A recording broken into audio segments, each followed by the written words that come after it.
نماز، روزہ، حج، زکوٰۃ سب ادا کرتے ہیں، لیکن سب کے دل میں حضور پاک صلی اللہ علیہ وآلہ وسلم کی محبت کیوں داخل نہیں ہوتی؟ حضور پاک صلی اللہ علیہ وآلہ وسلم کا عشق ہر مسلمان کو عطا نہیں ہوتا، کیونکہ یہ ایک مقام ہے درجوں کا۔ جس طرح آپ کہتے ہیں کہ صالحین اور شہداء الگ الگ درجے ہیں، اولیاء الگ درجہ ہے، پیغمبر اور امتی الگ درجہ ہے، حالانکہ پیغمبر اور امتی دونوں ہی اسلام میں ہیں۔ شروع زمانے میں دونوں ساتھ ساتھ رہتے تھے۔ جہاں پر حضور پاک صلی اللہ علیہ وآلہ وسلم ہیں، وہیں پر صحابہ کرام رضی اللہ تعالی عنہ ہیں، لیکن درجے میں بہت فرق ہے۔ وہیں ایسے لوگ بھی تھے جنہوں نے حضور پاک صلی اللہ علیہ وآلہ وسلم کو دیکھا اور محبت نہ کی، اور ایسے لوگ بھی ہیں جنہوں نے نہیں دیکھا اور محبت کی ہے۔ تو یہ اللہ تعالیٰ کے کام ہے کہ جس کو چاہے محبت عطا فرما دے اور جس کو چاہے اس کی آنکھ دیکھے بغیر بھی دیکھ لے۔ اللہ تعالیٰ کی یہ خاص عطا آج تک چلی آ رہی ہے کہ آپ صلی اللہ علیہ وآلہ وسلم کے چاہنے والے آج تک چلے آ رہے ہیں اور محبت عطا ہوتی جا رہی ہے۔ یہ ہر ایک کے نصیب میں نہیں ہے۔ سرمد غم عشق پل ہوس را نا دہند، سوز دل پروانہ مگس را نا دہند۔ پروانے کا نصیب اور ہے، مغز کا نصیب اور۔ اللہ نے نظام چلانا ہوتا ہے، ساربان کی اور کیفیت ہے، کاروبار والے کی اور کیفیت ہے۔ اگر سب لوگ سب کچھ چھوڑ کر اللہ کے ہو کر بیٹھ جائیں تو بازار کون چلائے گا؟ اگر ایک آدمی کار چلا رہا ہے اور وہ عشق میں گم ہو جائے تو گاڑی حادثے کا شکار ہو جائے۔ تو ایسے شخص کو گاڑی، پیٹرول، سڑک وغیرہ کا شعور دیا جاتا ہے، اس کا علم صرف یہی ہے۔ اگر تم اسے عشق کی منزل پر چلا دو تو کاروبار کون چلائے گا؟ اس لیے اللہ تعالیٰ نے کچھ روحوں کو وقف کر رکھا ہے اپنے کام کے لیے، اور ان پر یہ منزلیں آشکار ہوتی ہیں۔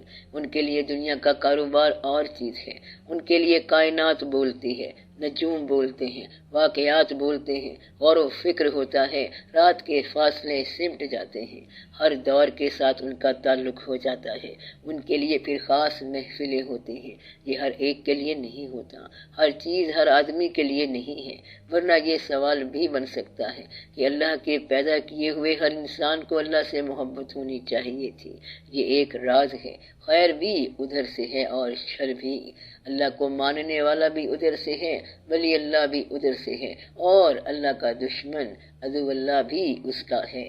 اللہ سے تم نہیں پوچھ سکتے کہ تم نے ایسا کیوں کیا، بلکہ اللہ تم سے پوچھے گا کہ تم نے ایسا کیوں کیا۔ اللہ نے آپ سے جنات کی محفل کا ذکر نہیں کیا، بلکہ انسانوں کی محفل کی بات بتائی ہے کہ یہ انسان ہے، یہ مومن ہے، یہ کافر ہیں، سب کے درجے بتائے ہیں کہ یہ منافق ہیں، یہ حضور پاک صلی اللہ علیہ وآلہ وسلم سے محبت کرنے والے ہیں، اور یہ لوگ ہیں جو سرے سے خدا کو مانتے ہی نہیں۔ اگر اللہ سے کیوں کا لفظ پوچھا تو پھر خرابی ہو جائے گی۔ اللہ کے باب میں اور دین کے باب میں کیوں نہ پوچھنا، پھر سارا مسئلہ حل ہو جائے گا۔ جو لوگ آپ سے پہلے آئے اور دین میں مکمل تھے، انہوں نے کبھی کیوں نہیں پوچھا۔ کسی نے آج تک نہیں کہا کہ شیطان کو کیوں بنایا ہے یا شیطان کو معافی ملنی چاہیے۔ بزرگوں نے یہ ضرور کہا کہ وہ خود ہی فرعون بناتا ہے اور خود ہی موسیٰ علیہ السلام، یہ اس کے کام ہے۔ تمہارا کام ہے دیدار، ہمارا کام ہے حضور پاک صلی اللہ علیہ وآلہ وسلم سے محبت کرتے جانا۔ جب محبت اصل میں داخل ہو جاتی ہے تو وہ آگے چلتا جاتا ہے۔ یہ الگ لوگ ہیں، یہ دل والے لوگ ہیں۔ کسی کو دل والا بنایا، کسی کو دماغ والا بنایا، کسی کو نفس والا بنایا۔ اگر کسی بزرگ کے پاس جاؤ یا عرس پر جاؤ تو ہر قسم کا آدمی وہاں ملے گا۔ داتا صاحب رحمت اللہ کے عرس پر جلیبی اور رسے بنانے والا کون ہے؟ گجرات سے آ کے برتن بیچنے والا کون ہے؟ تھیٹر والا کون ہے؟ قوالی والا بھی آ گیا ہے، قوال کلام فارسی میں گا رہا ہے اور لوگ پیسے دیتے جا رہے ہیں۔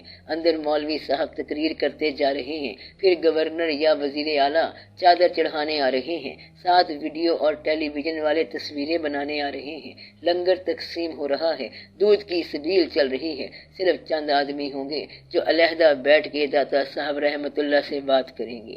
داتا صاحب رحمت اللہ فرمائیں گے، اصل بات یہ ہے کہ میرے لیے تو کوئی نہیں نہیں آیا، یہ سب باتیں فالتو ہیں، یہ باتیں میری ہیں ہی نہیں، ان باتوں کے لیے ہم نہیں آئے تھے، یہ تو لوگوں نے کاروبار کے لیے باتیں بنا لی ہیں۔ اس کا صرف ایک فائدہ ہے کہ غریب لوگوں کو روزگار ملتا جا رہا ہے، عرس پہ خالص دودھ کی سبیل ختم ہی نہیں ہوتی اور لوگ پیٹے جا رہے ہیں، عرس ختم ہوتے ہی دودھ میں پانی کی مقدار بڑھ جاتی ہے اور وہ کمی بھی پوری کر لیتے ہیں جو عرس کی وجہ سے ہوئی تھی۔ کوئی آدمی ایسا نہیں ملے گا جو عرس پر تو خالص دودھ دے رہا ہو مگر باقی سارا سال بھی خالص دودھ دے، ایسا کوئی نہیں ملے گا۔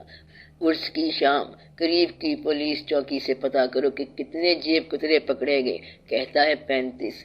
یہ تو صرف پکڑے جانے والے تھے، یہ سارے ہی مسلمان ہیں اور داتا صاحب رحمت اللہ کو ماننے والے ہیں۔ ماننے والوں میں جاننے والوں کی عام طور پر کمی ہوتی ہے۔ داتا صاحب رحمت اللہ کو جاننے والا ایک شخص تھا جو ان کو بڑی دیر کے بعد میسر آیا، وہ خواجہ غریب نواز رحمت اللہ تھے، جنہوں نے فرمایا گنج بخشے فیض عالم مظہر نور خدا، ناک سارا پیر کامل کام لارا رہنما، اور پھر انہوں نے اجمیر شریف جا کر اپنا یہ قول ثابت کر دیا۔ پرتھوی راج کی حکومت کو محمد غوری کے ذریعے فتح کرایا، یہاں سے مسلمانوں کے پہلے قدم کا آغاز کرایا، وہاں سے پھر اجودن کو پاک پتن بنایا اور یہاں سے جا کر دہلی پر مسلمانوں نے قبضہ کیا۔ فقراء آتے گئے اور مسلمانوں کی تعداد بڑھتی گئی، اسی تعداد کے حساب سے آپ کو پاکستان نصیب ہوا۔ علماء صرف بیان کرتے جاتے ہیں، لبھاتا ہے دل کو کلام خطیب مگر لذت شوق سے بے نصیب۔ علماء کے پاس خالی بیان ہے اور بیان برائے بیان ہے اور فقراء کے ہاں کیفیت ہے۔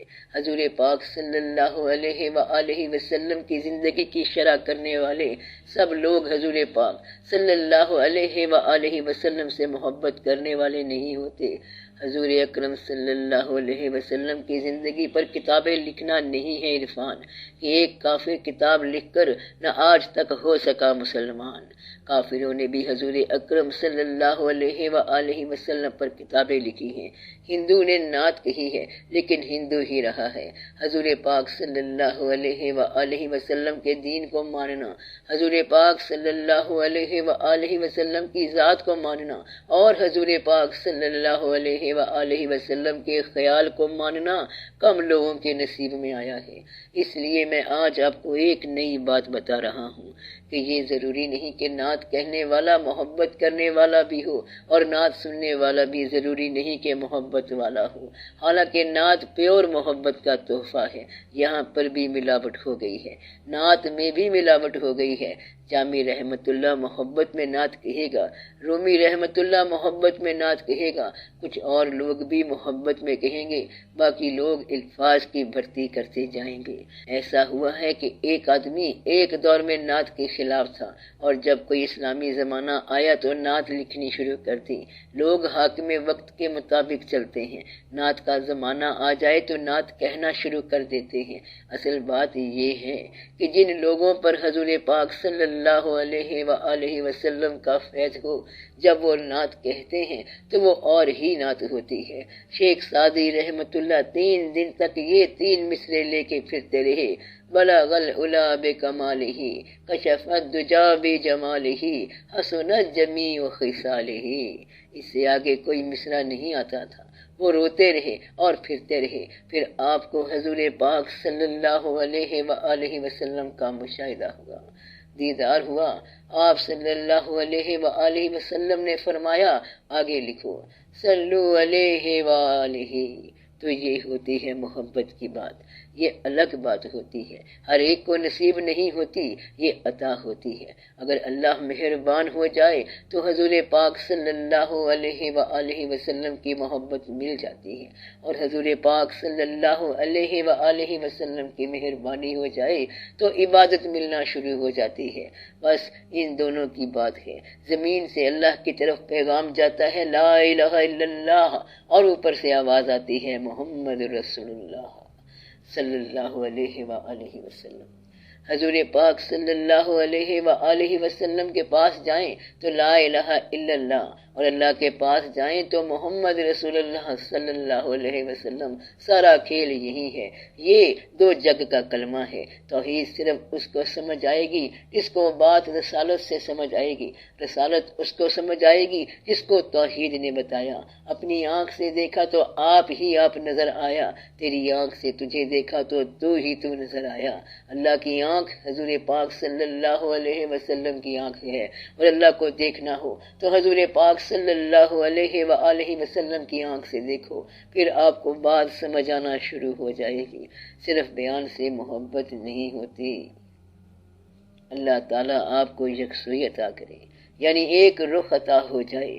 زندگی کوئی لمبا کھیل نہیں ہوتا، اس میں پہلو بدلنے کا وقت بھی نہیں ہوتا۔ جس طرف لگے ہو ایک طرف لگ جاؤ، اپنے فیصلوں پر کار بند ہو جاؤ۔ اللہ تعالیٰ آپ کو سکون قلب عطا کرے، اللہ تعالیٰ آپ پر آخرت کی منزل آسان کرے۔ آخری بات ہمیشہ پہلے کیا کرو، جب مستقبل میں جا ہی رہے ہو تو وہ مستقبل نہ بھولنا جہاں سارا حال اینڈ ہو جائے گا۔